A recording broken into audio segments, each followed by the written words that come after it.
everybody. It is about, let's see, 7:30 Central Time, and I am ready to talk to you all about Blog 53, which is called Angry Kids, and we are going to start talking about Child L.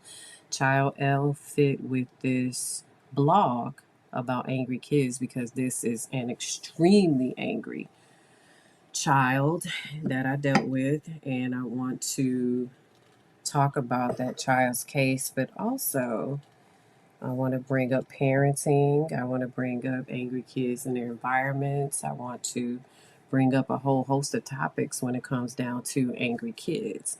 So let's get to it. I am Dr. Lisa, your host. This is Happy Hour with Dr. Lisa. I am starting a bit later now. Don't forget, I was gonna start it at 6:30, but I just wasn't ready. So I think at about now, 7:30 on Wednesdays is gonna be my time to start this podcast. I was gonna say blog, sorry. Um, Keep commenting, keep reaching out, keep talking on social media. I am no longer on Facebook. I have removed that page. It was not beneficial for this podcast or the blog, so I am no longer a Facebook subscriber. I will be removing that from the website. However, you can contact me still on Instagram, Twitter, Quora. I do not have Clubhouse anymore. I deleted that as well. So I'm only dealing with social media sites now that are beneficial for both the blog and the podcast. However, you can still reach me at Google Voice. My number is 765-205-1959. You can email me at kidscanseeghosts@gmail.com. I am so happy anytime any of you reach out to me. So keep doing that. I'm going to answer some more questions in a couple of weeks from, some of you who've been reaching out. So I am going to ask your forgiveness ahead of time. I actually am under the weather, which is something that never happens to me. So I got a shingle shot on Friday. So I'm not sure if this is kind of like this post sickness that I had from that shingle shot. Yep, when you turn 50, you got to get the shingle shot, guys. So I had it, and I had some side effects of it on Saturday and Sunday. Although it feels better, I'm not sure if that's what this is the result of, but I'm going to be responsible and take a COVID test. We have a mask mandate at my job, so we still are wearing a mask. So I doubt it's COVID, but I am a responsible adult, so I'm going to take one tonight just to make sure. But man, that shingle shot was no joke. Oh, the things we have to do as we get older, guys. All right. Back in March, I talked about angry kids a bit and said I would write a blog about it. And one of the reasons that I wanted to write a blog is because a parent actually reached out to me and said, "Hey, my kid is really angry and I just don't know what to do about it." So I said, "Okay." I said, "Sure." This parent and I talked about it. And then I talked to another parent who was just at her wit's end with her child. And so I decided, you know what? I'm going to write a blog loosely based on both stories, but in enough detail to where if these two parents read my blog, which one of them I think does, that parent will know the strategies or the things that I talked about that will help her to help her child, if that makes sense. So I always get the assent of new parents to do this. So I have full assent from the kids and full consent from the parents, just verbally, nothing serious. They're not my clients, so you don't have to do that. But I always want to protect the public when I tell these stories. So the thing with, I'll tell you with Child L, it gets interesting because I did find out that Child L actually can see ghosts, and so can Child L's mother. That was something that I totally did not expect to happen when I interacted with Child L. And it took a while for me to find out that information, but I did. And I don't remember if I talked about it in Blog 53, but I think at some point close to Blog 53, maybe 54, somewhere between 53 and 56, those blogs I think I did talk about Child L's experiences with ghosts. If I have not, I'll check. I will write a blog about it because it was one of the more interesting and fascinating stories most recently that I had of a kid who could see ghosts. All right, let's talk about angry kids. Now, listen, I am meeting a lot of these angry babies, and I've always been concerned about angry kids, but I tell you, I've gotten more concerned about parents. And I was very candid in this blog. If you read it, I said a couple of choice words that I probably shouldn't say, but I did. Because I'm a behaviorist, so behaviors or acting out or anything that we do, um, I attribute it all to behaviorism. So when children act negatively, because I'm a behaviorist, I would always say yes if someone asks me if it's a learned behavior. You know, parents have asked me, is this because of the environment that I'm raising my child in? And of course, all of us sometimes can say yes or no to that question. Most of the times, for the kids that I work with, I say yes, the environment is not conducive to this child's learning or development, or things are in the environment are contributing to this child's anger, such as domestic violence.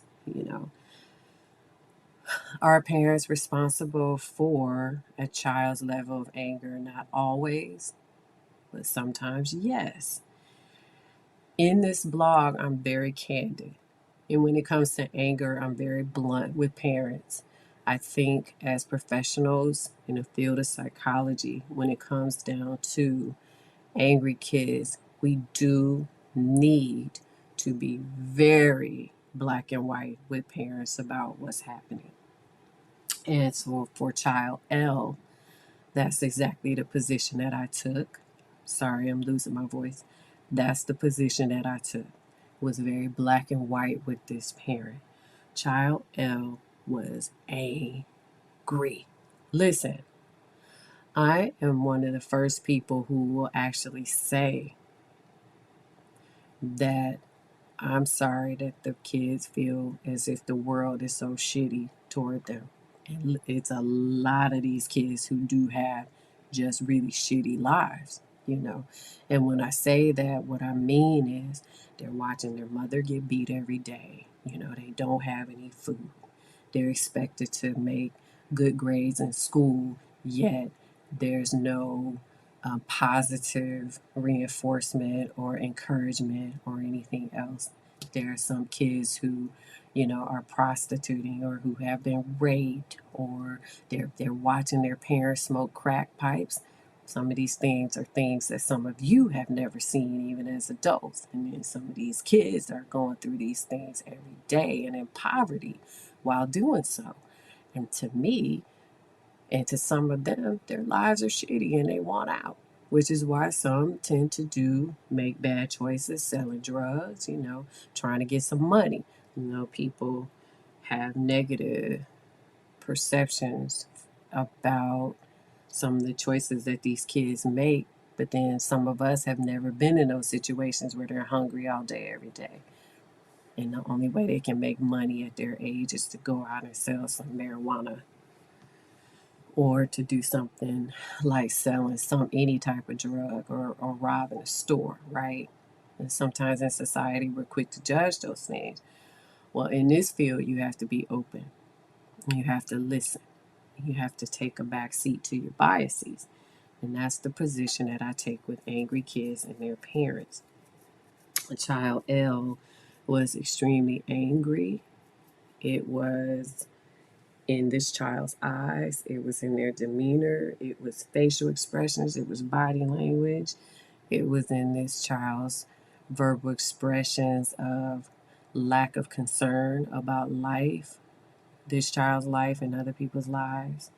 Um, but when I think back to the things that have happened to this child, for example, being raped as a young child, or being kicked out of the home as a young child, feeling like no one cares about you, you know, those are some of the reasons that child L was angry, and kids don't always know how to express their anger. So for child L, it was fighting at school, it was, you know, fighting in the streets, and it was getting involved with, um, things that kids at this child's age shouldn't be into, like having sex early and things like that.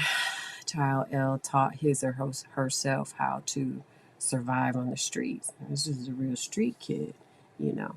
Now, this is not always the result of being from poverty, so let's clear that up because, like I said in the blog, wealthy people can be shitty toward their kids too, and that's just a fact. You know, I've seen some who either put too much pressure on their kids and made the kids depressed or want to harm themselves or have anxiety, to kids that have everything, every single thing you could dream of giving a kid because their parents are affluent, but they were home by themselves. So all they did was get into trouble. And they were home by themselves. And some of the more wealthy parents, and this is not all parents from either side, but I've had experiences where some of the wealthy parents would always be gone, one or both parents, or leaving their kids home by themselves, and they're left to survive on their own in these big mansions with no parental supervision. So I've seen some, and I'm going to say it again, some shitty parenting on both sides. In child L's case, we're talking about poverty, however. And so child L has gone on at times without food, water, shelter, all of the necessities that kids need to thrive and learn and survive, and of course, supervision. So when child L grew older, of course, and showed more empathy, support, and pseudo, because it was fake, guidance, child L rejected it. And child L would try to fight child L's parents at that point. So, just as a sidebar, I always tell parents you got to discipline your kids when they're young. You absolutely cannot discipline them when they're teenagers because that crap backfires. You have to discipline your kids when they are kids. Parents forget that these kids grow up one day, you know. You do not raise kids, you raise adults, productive citizens, because by the time they're 15, 16 years old, if they're trying to fight you, there's a problem, okay? Your kids shouldn't do that. And so with child L, I just looked at this child one day and I said to child L, you know what? I'd be pissed off too. Because somewhere we failed you. We did. And I say that quite a bit to kids. We failed you. We did. Society failed you. It's not too late for us to fix it because you're only 13, you're only 14. But we freaking failed you. We did. Parenting failed you. The school failed you. I failed you. We all did. Because we let you slip through the cracks. And we let you continue to be this angry. That's our mistake. And for some reason, and even with child L, I've seen that statement and those feelings, which are very true about how I feel about this kid and these angry kids. It when you apologize like that and you validate their feelings, and help them to understand that there is at least one adult who will say, "Hey, I'm sorry. We should not have failed you like that." For some reason, it makes them feel as if the weight of the world has been lifted off of their shoulders. Now, does that mean that they're going to change immediately? Of course not. But it's nothing wrong with being pissed off. Because some of us get pissed off. I still get pissed off sometimes. It's very rare, but I do. And so, what we're doing there is we are normalizing feelings because that's what they are. Being angry is a feeling. And so, when these kids are like in survival mode on the street,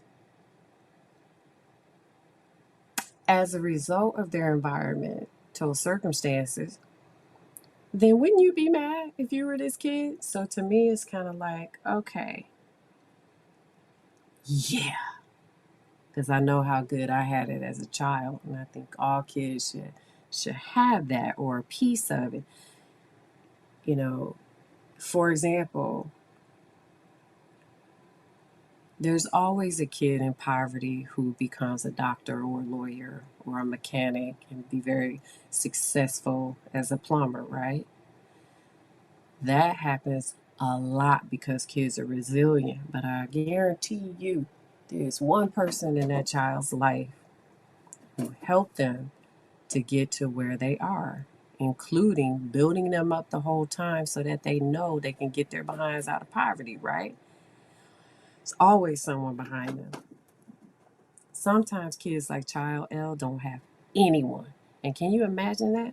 Except these little people on the street who do things to them sometimes that I don't even want to share on air.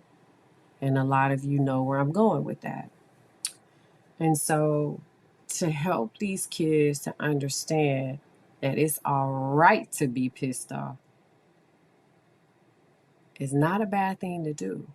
Now, where it gets tricky is when they start doing things that will harm themselves, bad choices as a result of being angry. And that's when, it can be problematic. For example, I've seen angry kids like Child L become sexually involved with other people far too young, far too young, and using that to feel better.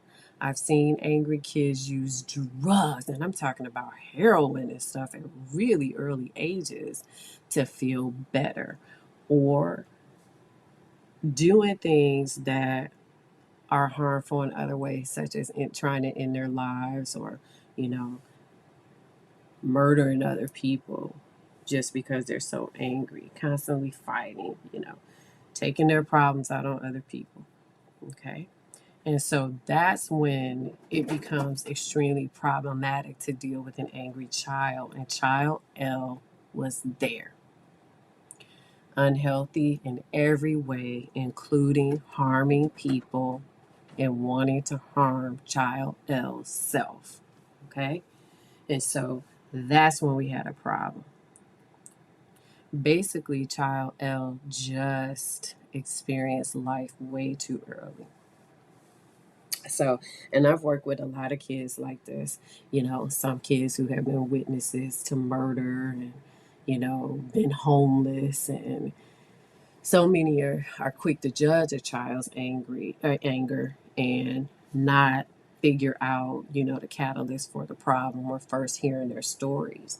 I try to make kids, I was trying to do it today, just kind of tell me their story, what, from their perspective, what's going on. And if you give these kids a chance, they're very bright and will tell you if they trust you, what you need to know.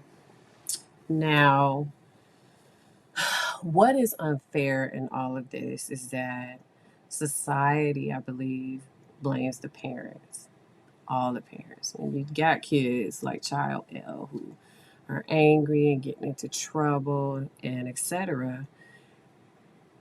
Environment and parenting play a role, but then you have some really outstanding parents whose children make bad choices like this anyway. And I'm not talking about stealing a car, I'm talking about murdering folks, or doing other heinous crimes. And there are some parents who will go, what just happened here? I mean, I put my kids in the best schools. My kids made A's. My kids this. They're role models. They do volunteer work, and it's like, what the hell just happened here? So you get parents like that too, right? I am talking about parents who care about their kids and love their kids and give them that financial stability. Had the best intentions for their kids. Because I think overall, parents, mostly all parents, have the best intentions for their kids. You know, and kids do get easily influenced by their peers. Sometimes they just get really to the point of making choices that they shouldn't. I've seen, for example, affluent kids get caught up in drugs. I could tell you a situation, but I'm not, because it involved drugs, where a bunch of very affluent kids got caught up in something, and I went, God, I bet you their parents just didn't count on this happening, and they didn't. So these are things that happen sometimes, even if you have the best intentions and all the love and you give your kids the world, right? So it's not always attributed to wealth or status or parenting or even mental health. Some kids just make freaking wrong choices because they're just so angry. Um, and so when these kids are getting into trouble at some point, they're going to catch the attention of either school officials, including teachers, or their parents, because they realize their kids are so problematic that they need help, which at that point they come to people like me who work with kids or other professionals, psychologists and social workers, and God love our school counselors. Kids, kids, kids. Because kids listen to my blog too now. Now, you guys have to accept help. See, child L was one who wouldn't accept help. Child L would not accept help. So I'm repeating that. And so there were times when child L had to be tricked into help, right? And because it was best for child L. Now, here's what gets under my skin sometimes with older kids. Of course, older kids sometimes think that they know everything. Like they've been in the world 10 minutes, right? And they believe that they have the world figured out. And so, even when we encourage these kids to go to mental health or, to go to therapy, they go, no, no, no, I don't need a therapist. No, no, no, no, no. And the boys go, no, I don't need that. I don't need it. It's like, okay, what planet do you live on?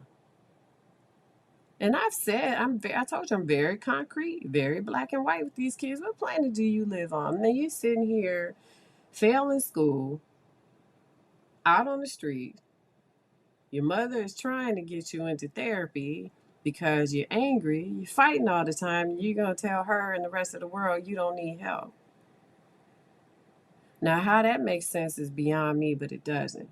So this next paragraph kind of talked to the kids like, you know, you need help. You need to let people help you. You avoid school, you use drugs, you're drinking alcohol, you're physically aggressive, you're you know, too sexually promiscuous at this point, and it's getting in the way of your health, you know. And this is how some of these kids are learning to cope. So I'll say it again. When people want to help you kids, you have to accept the help so that people can take charge of what's happening to you and help you to make it better. But if you sit back and you listen to some of these parents and some of these kids, you'll learn a lot about them, and it will help you to formulate a plan for how you're going to deal with these kids. And it's disturbing sometimes because unless a kid is extremely noticeable, for example, in schools, Some of them don't get the help that they need because they cover it up, because they're quiet. For example, girls are not diagnosed as much with ADHD because if they're not acting out in school, they are quietly inattentive, if that makes sense, until someone notices it. So the ones that are acting out the most are the ones that typically draw the attention of the school and the parents. And then those are the ones that are usually, getting help. Now, sometimes when help is asked for, parents don't know what to do to help their kids. This is kind of where the question came in from the parent, and then the second parent saying, "What do I do to help my kid?" Child L was one of those kids. Stress, parental tears, parental frustration, and even parental anger, because there just aren't a lot of resources to help parents whose kids are extremely angry. And that's the sad part.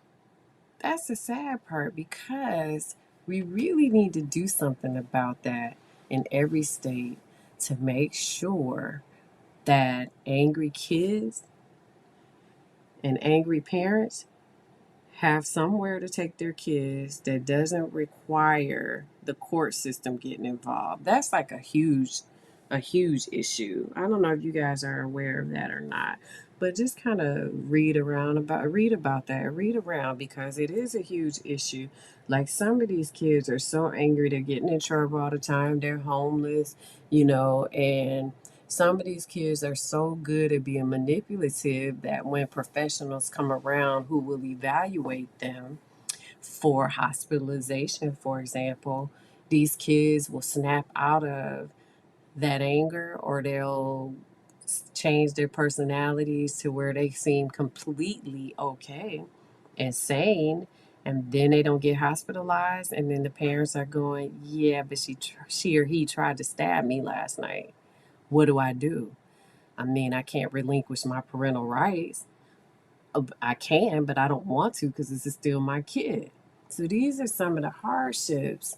And this is why some of the parents have been reaching out. So they're not always responsible for their kids' anger, but they are definitely responsible for the outcome. So, if they skip school, well, now they're arresting parents at some point for their kids being truant. So it's a lot of challenges in the legal system, you know, when dealing with angry kids. So, you know. Now, since we're talking about parents, let's go into another topic that I have to talk about publicly with regard to parenting. Oh my God, guys, your kids are not your friends. They are not your friends. You guys are treating these kids that you've given birth to when they are little as if they are your friends. I have seen this go sideways many, many times. Because when they are your friends, you are not disciplining your kids. Discipline does not mean you beat the hell out of your kids. You do not do that. Some kids can be disciplined without you being harsh.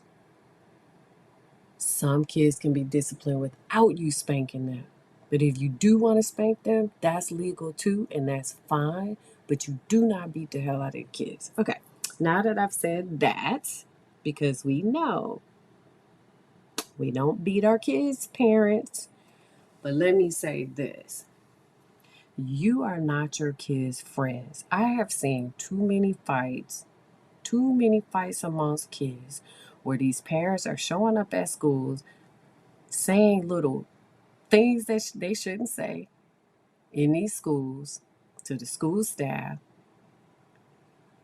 and to other people's kids, like, I'm glad my kid beat you up because I would have beat you up if he or she did. Huh? On what planet do you go up to a school and say that to another kid or teacher? I've seen parents come up there trying to jump kids up to schools. Jump kids, jump meaning fight. Fight kids with their kids. I've seen parents tell their kids, yeah, you need to go ahead and fight her, or I'm gonna fight you. I've seen parents say, you go ahead and you fight this person, or I'm gonna do it. Or the teacher deserved to get cursed out by my kid because the teacher shouldn't have done that. And it's kind of like, now wait a minute. I hear things like in general conversations in front of me, I've heard parents say things like, "Oh, why?" Mm, I'm not gonna drop the f bomb. I'm just gonna say it like this: is I dropped the f bomb a couple times in this blog, so you don't need to hear me say that again. I'm a lady, but I've heard parents say in front of me, "Why do you have that on?" And then I will slap you in your head if you do something like that again. Or I'm saying it nicely on air, guys. I'm saying it nicely, but you need to fill in the blanks. And then these kids will go tell their teachers the same thing, like, why the F do you have that on? I mean, just disrespectful. And I'm like, this is all parenting. This is all learned behaviors, like I said earlier. You know, you are training your kids to be aggressive. That's what you're doing.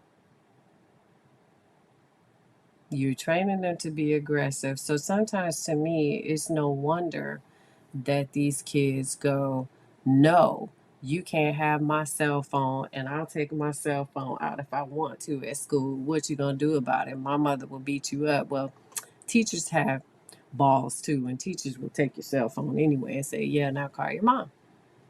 We'll tell her the school policy and your mom can come and get it since you want to threaten us with your mom.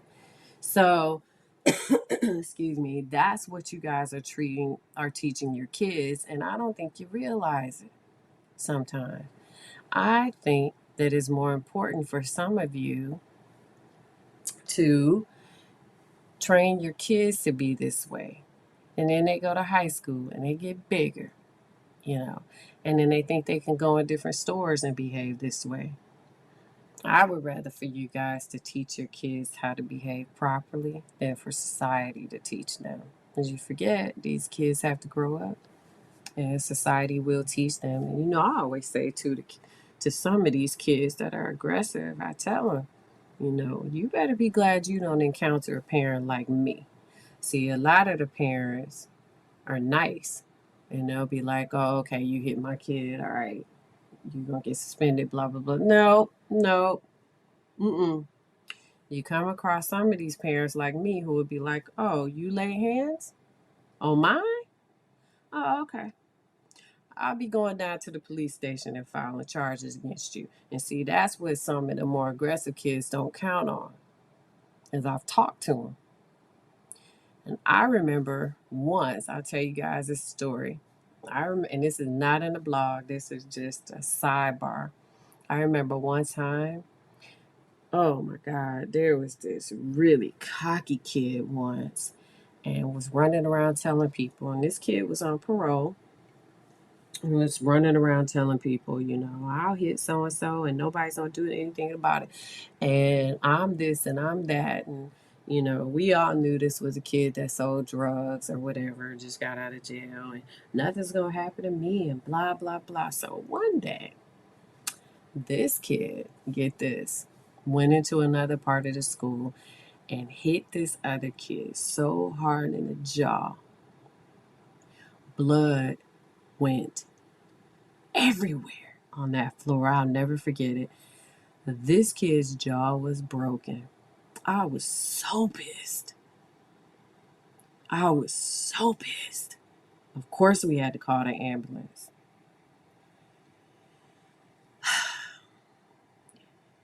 Ambulance workers, gotta love them. They deal with some crap. Got this kid to the hospital, stopped the bleeding or whatever. Kid's jaw was broken, right? Can you imagine that? Your jaw being broken. Jaw was side. I can't explain it. I'm doing it with my hands and I'm not on video. Sideways, right? Get this. This kid came back to school the next day. Yeah, I did it. Nobody's gonna do that to me. Blah blah blah blah blah blah blah. So I went out in the hallway. Principal came up, said, "Lisa, come here for a second," and told me, "Keep talking, because I want that kid to stay in there because the police are coming to get this kid." I was like, ha! I started laughing because remember now, this was a real cocky kid. Nothing was going to happen. Mother pressed charges. This kid was on parole. How dumb can you be? Police came. I'll never forget it. This kid tried to run out the back door, open the door. It was two cops at the back door, undercover detectives. Ooh, I hollered. I'm sorry, guys. You know I keep it real with all of you. I hollered. As a matter of fact, when they arrested him, we all hollered because he was an asshole. And I hate to say that about a kid, but he was. Went to jail for a long time, long time. The kid's mother pressed charges. When I tell other kids that story, and some of you listen to my podcast, and I'm telling all of you that's the reality of you being angry. This was an angry kid too. He was just cocky with it. Hmm. Didn't pay off because he had to go back to jail. I told you he was on parole. So sometimes, oh, and this kid came from a very positive background actually. So it's not always parenting, but sometimes it's definitely choices that kids make. But this was an angry kid too. All right. So I'm going to talk a little bit about my childhood just so you can understand my position on parenting a little bit. Okay.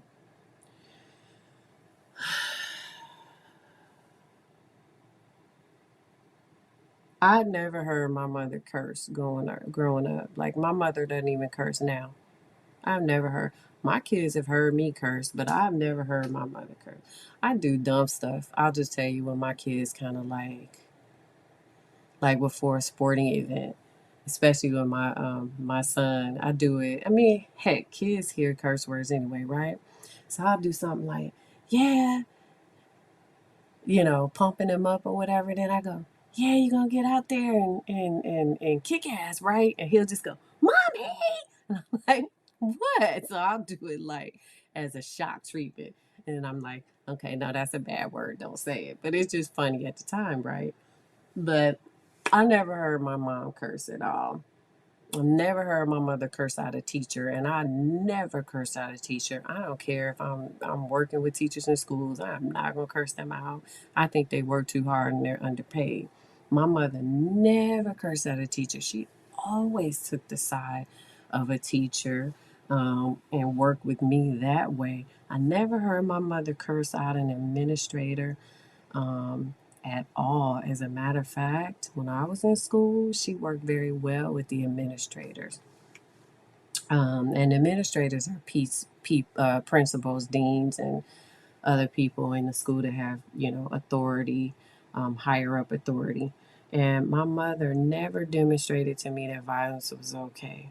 You know, we got into fights when we were kids, but it was never my mother's position. Well, it was never her position that you start fights either. But she always said you never ever let anybody hit you and stuff like that. My mother never, ever made me feel as if violence is okay. Not at all. And so when I hear these horror stories and even been witnesses to them, when it comes to parenting and parents pushing their kids to be aggressive and modeling that kind of behavior, and even in stores, watching them curse people out in stores in front of their kids, I'm like, what the heck is going on with our parenting skills? Then you have angry kids whose parents do nothing, nothing at all. You can't see me, but I was just shaking my head because I think it's ridiculous. Nothing at all. Now, we had to grow up strong when I was a kid. When I went to high school in East Cleveland, Ohio, we had to grow up tough and we had to grow up strong. But still, our parents taught us how to respect ourselves, how to respect each other as much as we could as kids, and how to respect our teachers and other school staff, you know. Because even the angriest kids when I went to high school and the kids that were getting the most trouble, we never curse teachers out. We never put our hands on teachers. Y'all going crazy in the schools doing that kind of stuff. And then you have parents coming into schools treating the staff the same way. I think when I wrote this blog, I was pissed off too because I had seen too many instances that day of too many kids being disrespectful toward teachers and staff. I think I was pissed that day because then I would see parents coming in defending that nonsense. And I was like, no wonder we failing these freaking kids because we're failing the parents. We had a bunch of young parents raising their young kids and they're growing up as friends. I've been told, this is a sidebar, about how these parents are using drugs with their kids. What kind of nonsense is that? This is why the kids don't obey some of you. I heard a parent say, "Oh, I just smoke marijuana with my son. We smoke it together." What? Girl, your son is 14 years old. You guys can't see me. I'm going to let you see me next week. 14 years old smoking marijuana with her son like they best friends. Where are the boundaries? When do you raise your kids? That would be my question. I just looked at her like she was crazy. What the heck is wrong with you? That's what I wanted to say to her, but I didn't. But in my mind, I was thinking, what the heck is wrong with you? And I think I talked about it. Stop being scared of your kids and discipline them. They need to be disciplined. In my neighborhood when we grew up, if one parent disciplined us, my mama knew about it. It was a village. If I got in trouble with my friend's mother across the street, I got in trouble at home. If one parent saw me fighting in the street, my mom was called about it. If one mama across the street can spank you, and my mom knew about it, I got it at home. It truly took a village to raise us, and that's missing. That's missing. Parents are getting angry when other people discipline their kids.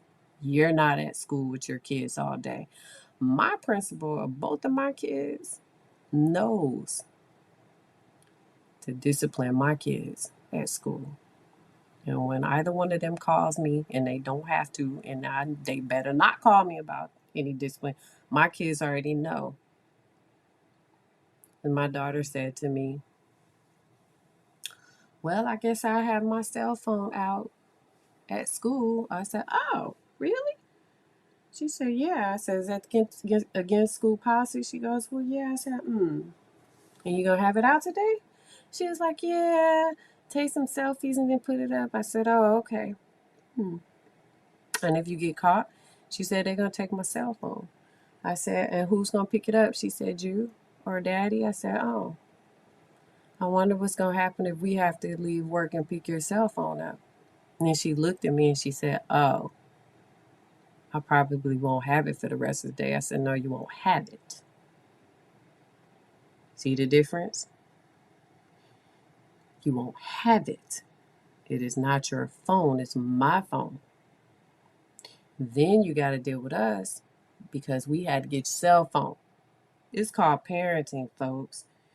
Discipline does not begin now with my daughter being in middle school. It does not begin with your kids being teenagers. One man asked me, and I'll never forget it, he walked right up to me with his daughter. When my oldest daughter was graduating high school, and they announced things that she was going to do post graduation. And he said, "How in the world did you raise such a good kid?" And I was really shocked. I thought he was joking. And I kind of turned around like, is he talking to me? He was talking to me. I had the only senior basketball player. He was talking to me. And I said, how did I raise a good kid? First of all, thank you. She is a good kid.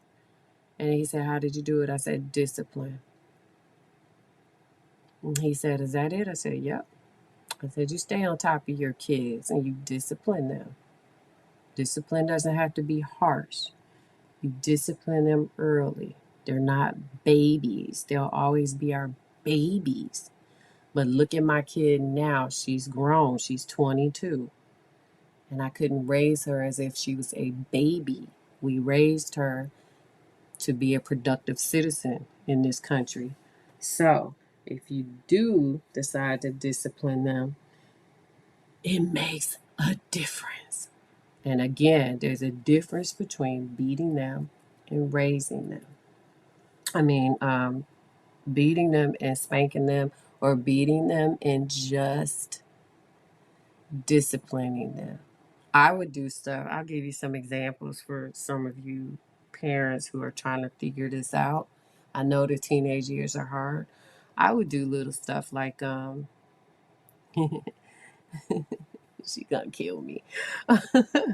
I would do stuff like use sports.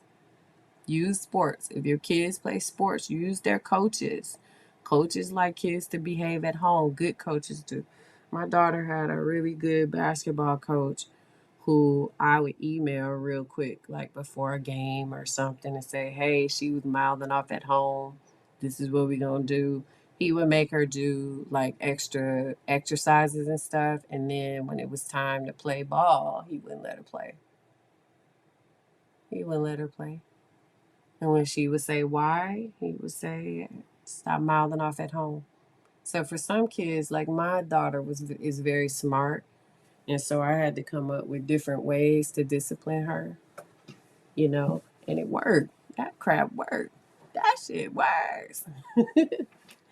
You got to do it. Okay. Now, that's how you discipline your kids. When it comes to anger, I know that it's getting in the way of your daily lives. One of the biggest issues is not knowing what to do when you do have angry kids. And I hear you, and I know you've asked me. It's getting in the way of their academics, their emotional functioning, their behaviors, and each child is different. So when it comes down to dealing with anger, first of all, let's see, you have got to consult a therapeutic professional who deals with anger management, kind of like me. And you don't give up on your kid. You keep fighting to bring those emotions under control, okay? Now, with that therapeutic intervention or getting a therapist, what you want to do is you want that therapist to be able to work with your kid even at school. So, when I say that, what I mean is if the school is okay with it, you have that person going to the school as well. Or what you do is you follow their specific instructions. All teachers are there to help kids, and the vast majority want to see these kids successful. So they will work with you on different things that will reward positive behaviors, for example, when they're really little. And so you want to make sure that you are working with your child's therapist and the school. one of the things that I do with my own kids is that, for example, when they get academic tutoring, I make sure my tutors are in contact with my kids' teachers so that they can work together, for example, on whatever needs my kids may have. So when it comes to athletics as well, we always work with our coaches to make sure our kids are getting what they need. So you always want to work with, you know, a third party with your child. And so make sure you do that. So make sure your therapist is teaching you how to parent a kid who has challenges with anger. Okay. Because a lot of times, we feed into the anger without even realizing it. So you want to get that replaced with healthier ways to parent and to manage that behavior. Okay. So you want to do that. And the other thing is you want to start. I see a lot of parents hiding the fact that their kids are angry. So you want to acknowledge that anger. And you want to make sure that, you are also getting therapy and parenting skills so that you can deal with your parenting, how you are parenting these kids as well. Um, there's a lot of research on, how parenting completely validates or supports the way that kids are aggressive and angry. So you want to make sure you have therapy too, so you'll understand how to manage that anger. And then when you get these professionals, I want you to make sure they are intervening heavily in your child's life. Match their needs with your therapist. So, for example, I always recommend behaviorists with kids that are angry. Sorry, I had to turn my heater off. I'm getting hot.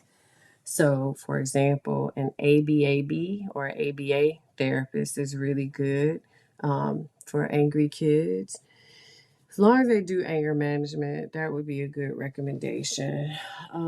Let's see. The earlier you start, the better. If your child has an IEP or individualized education plan, I want you to make sure that you do attend those meetings.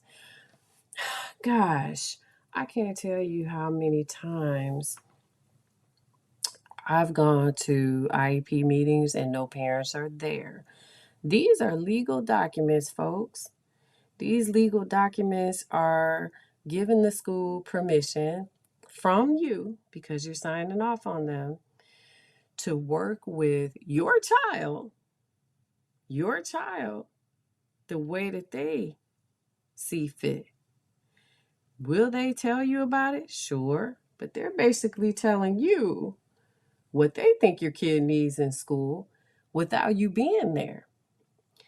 There should never be an IEP meeting at all without your presence. If they are writing some type of IEP based upon an educational diagnosis that your child has received due to their anger, you want to be there and you want to make sure the interventions match your child's needs. Okay? The special education teachers want you there. The general education teachers want you there. And all administrators and psychologists want you at those IEP meetings. Don't let anyone determine what happens to your child's educational placement or goals, IEP goals, without you being there and signing off. Don't do that. Be present for that kind of stuff because it's important. Your input is important. So we are going to stop there. It is 8:20. We will finish this talk about angry kids next week. Let me see what we can also start next week. I'm going to tell you more about Child L actually. I just want to check real quick up in the blog before this to see if I wrote up Child L. Child L's ability to seek goals. Okay, and I did not. So I have to write a blog on that so that you'll know about that. Let me write that down real quick. Child L. Okay, and then I'm gonna do another blog based upon a little imagination of a child or a couple of children that grew up in East Cleveland. So I'm gonna write that. And listen, I haven't written my blog in a while. It's because I get home so late. And guys, I just get so tired when I get off work. It's draining. But I promise you, I'm going to get another blog done. Probably both of these. So I have one next week and one following week. I'm going to get them done probably Saturday. We'll have them out this weekend.